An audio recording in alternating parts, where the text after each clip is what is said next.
ప్రకటన 17:5 దాని నొసట దాని పేరు ఇలాగూ వ్రాయబడి ఉండెను, మర్మము వేశ్యలకును భూమిలోని ఏక్ష్యమైన వాటికి తల్లి అయిన మహాబబులోను.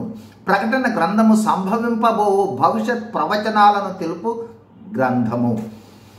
ఈ గ్రంథము యేసు ప్రభు రహస్య రాకడ హెచ్చరికలతో ప్రారంభమై రాకడ తర్వాత భూమి మీద 7 ఏండ్ల శ్రమలు ముగిసిన తరువాత యేసు ప్రభు భూమి మీదకు వచ్చుట, తరువాత 1000 ఏండ్ల పాలన నిత్యత్వములను తెలియజేస్తుంది.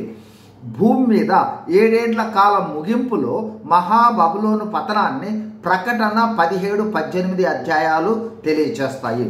17వ అధ్యాయము మహాబబులోను అవినీతి మత వ్యవస్థ పతనాన్ని తెలియజేస్తే 18వ అధ్యాయము మహాబబులోను రాజకీయ ఆర్థిక వ్యవస్థల పతనాన్ని తెలియజేస్తుంది. ప్రస్తుతం మనం ధ్యానించే 17వ అధ్యాయంలో ఉన్న 7 తలలు 10 కొమ్ములు గల ఎర్రని మృగముపై కూర్చున్న స్త్రీ మహాబబులోనుకు సాదృశ్యము. 7 తలలు 10 కొమ్ములు గల ఎర్రని మృగము మహాబబులోను రాజకీయ ఆర్థిక వ్యవస్థలను తెలుపుతుంది. ఈ మృగముపై స్వారీ చేస్తూ ఉన్న స్త్రీ మహాబబులోను అవినీతి మత వ్యవస్థను తెలియజేస్తుంది. ప్రస్తుతము మహాబబులోను అవినీతి మత వ్యవస్థ అయిన స్త్రీని ధ్యానిస్తూ ఉన్నాం. ఒకటి, అవినీతి మత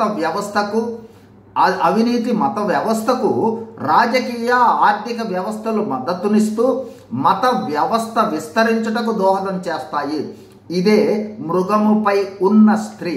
2, ఈ ప్రపంచవ్యాప్త అవినీతి మత వ్యవస్థ అయిన స్త్రీ రాచటీవి కలిగి తన చేత అవినీతి వ్యభిచార సంబంధమైన క్రియలతో నిండిన బంగారు పాత్రను పట్టుకొని ఉందని గత వీడియోలో చూచాం. 3, ఈ స్త్రీ లేదా మహావేశ్య నొసట ఈ విధంగా వ్రాయబడి ఉంది, మర్మము వేశ్యలకును భూమిలోని ఏక్ష్యమైన వాటికి తల్లి. 4, మర్మము అంటే దాచబడిన లేదా సులువుగా అర్థం కాని అని తగిన సమయంలో వెల్లడి అవుతుందని గ్రహించాలి.